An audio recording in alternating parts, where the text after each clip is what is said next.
Halo, perkenalkan nama saya Nabila Zahra, peserta periangan Pharmaceutical Leadership Forum 2021. Farmasi Cager, Farmasi Singer.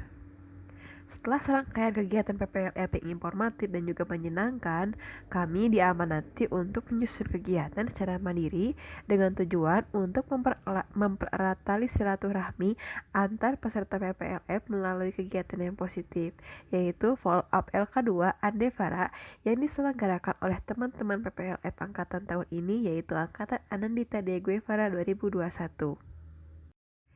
Di video kali ini, saya ingin membagikan ilmu yang saya dapatkan setelah mengikuti kegiatan follow-up tersebut berupa webinar yang bertemakan efektivitas pemberian vaksin COVID-19 di Indonesia bersama narasumber yang berkompeten, yaitu Kak Yulian Syah, staf ahli kajian strategi ISMA Farsi periode 2020-2022, ada pula Kak Tegar Wiguna Tejayanda, Ketua Priangan Tanggap Bencana, yang telah memberikan materi yang tidak kalah menarik, yaitu Priangan Tanggap Bencana.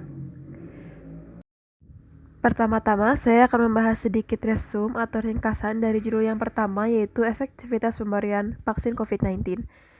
Nah, diawali dengan update perkembangan vaksinasi COVID-19 di Indonesia pada tanggal 12 Juni 2021 pukul 6 waktu Indonesia Barat dari Kemenkes RI.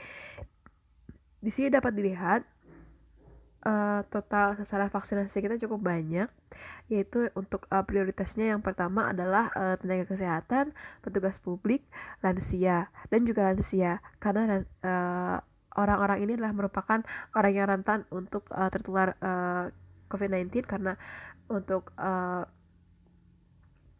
tenaga kesehatan dan juga petugas publik adalah frontline atau di garda terdepan, dan lansia adalah orang yang paling rentan terkena COVID-19. Nah, dapat kita lihat di sini di informasinya dari target dan juga pencapaiannya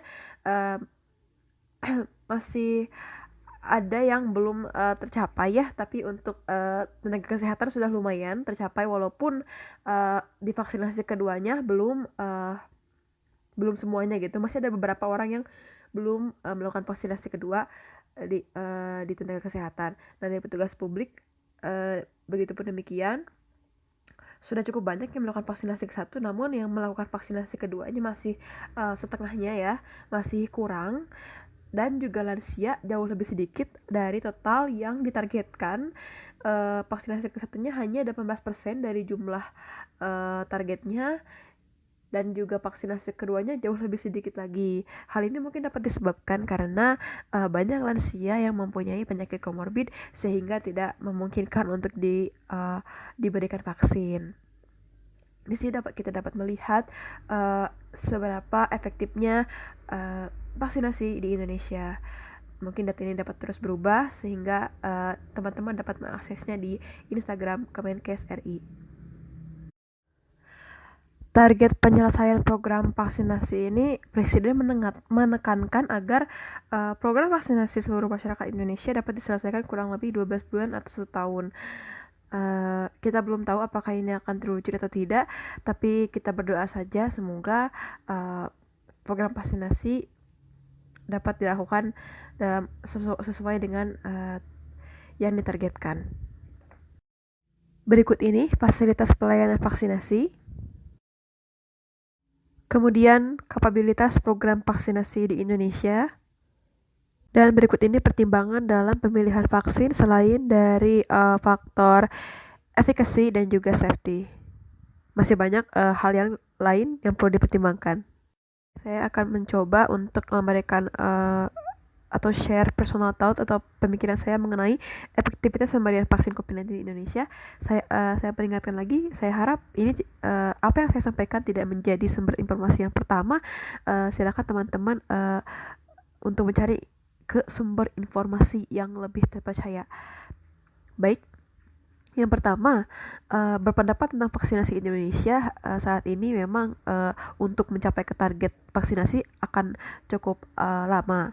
Tapi selama kita menunggu target vaksinasi dan menunggu tercapainya herd immunity atau banyaknya total yang sudah divaksinasi sekitar 70-80% dari total populasi yang ada untuk mencapai herd immunity, kita dapat menerapkan 3M. Karena tidak menutup kemungkinan orang yang sudah divaksinasi sekalipun dapat terjangkit virus COVID-19. Akan efektif pemberian vaksin COVID-19 ini bila semua penduduk di Indonesia ini patuh terhadap protokol kesehatan sekalipun yang sudah divaksin. Begitu, karena sewaktu-waktu yang sudah divaksinasi sekalipun bisa saja mengalami penurunan sistem imun. Nah, sehingga tidak menutup kemungkinan akan terjangkit oleh virus COVID-19. Dan belum diketahui pula seberapa lama vaksin COVID-19 ini akan memberikan kita perlindungan, apakah sementara atau akan cukup lama. Kita belum tahu pasti, tapi bukan berarti sia-sia bila kita divaksinasi. Itu sudah merupakan upaya untuk pencegahan yang baik dilakukan. Nah, untuk menghilangkan rasa mungkin takut dari kebanyakan masyarakat Indonesia yang tidak ingin divaksin dengan pemikiran mungkin vaksin yang digunakan tidak atau belum aman karena kenapa begitu cepat dibuatnya gitu. Mungkin sudah diketahui kalau membuat vaksin itu pengembangannya sudah lama dan uji klinisnya pun lama. Tapi di saat outbreak atau pandemi seperti ini ada ketentuan tertentu di mana di uji masa klinisnya semua tetap dilakukan 1, 2, 3 sampai 4, namun waktu 1, 2, 3 itu dipersingkat. Dan tetap sebelum beredar, vaksin yang akan beredar itu harus melewati beberapa ujian dan untuk mendapatkan izin penggunaan pada masa darurat kalau misalkan dari BPOM dan kalau misalkan dari FDA ada emergency use authorization. Dan kita tidak perlu khawatir bila vaksin diproduksi dengan cepat karena sebelumnya kita sudah berhadapan dengan pandemi-pandemi yang lain ataupun penyakit-penyakit menular yang lainnya, dan juga kita sudah cukup berpengalaman dalam mengembangkan vaksin-vaksin untuk penyakit yang menular. Nah, itu yang disebabkan oleh virus ataupun bakteri ataupun mikroorganisme penyebab patogen lainnya. Saya berpikir pemberian vaksin COVID-19 di Indonesia belum efektif karena yang pertama, warganya masih belum begitu patuh dengan penerapan 3M.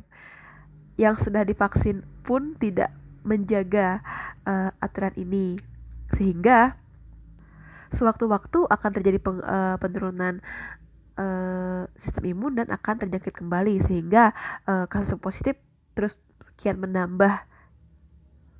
Maka bila kita ingin target vaksinasi di Indonesia tercapai, kita harus bersama-sama patuh menerapkan 3M, memakai masker, mencuci tangan, dan menjaga jarak.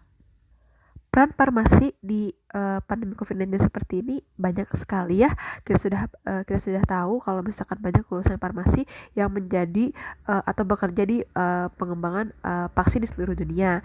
Dan kita yang masih mahasiswa, yang berstatus mahasiswa juga kita dapat memiliki peran yang cukup berdampak, yaitu dengan mengingatkan satu sama lain, rekan kita, keluarga kita, ataupun masyarakat umum untuk tetap menerapkan 3M. Lanjut ke materi yang kedua, ada materi periangan tanggap bencana. Teman-teman dapat dibaca apa periangan tanggap bencana ini. Kemudian ini ada satu quotes yang sangat menyentuh hati kita ya. Materi dimulai dengan pembahasan bencana alam merupakan kejadian perubahan alam yang mengakibatkan kerusakan alam yang terjadi secara tiba-tiba ataupun didahului dengan tanda-tanda. Contohnya misalkan ada tsunami, angin puting beliung, dan juga gempa bumi, dan masih banyak lagi. Nah, berikut ini adalah hal-hal yang dapat kita lakukan untuk menyelamatkan diri dari terjadinya insiden gempa bumi. Dan berikut ini adalah hal-hal yang perlu kita lakukan setelah gempa terjadi.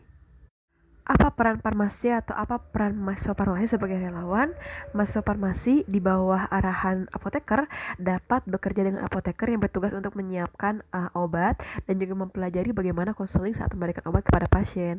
Mahasiswa farmasi juga dapat bekerja sama dengan dokter ataupun tenaga medis lainnya. Intinya, banyak hal yang dapat dilakukan ketika seorang mahasiswa farmasi menjadi relawan. Demikian yang dapat saya sampaikan. Mohon maaf bila ada tutur kata yang salah. Terima kasih.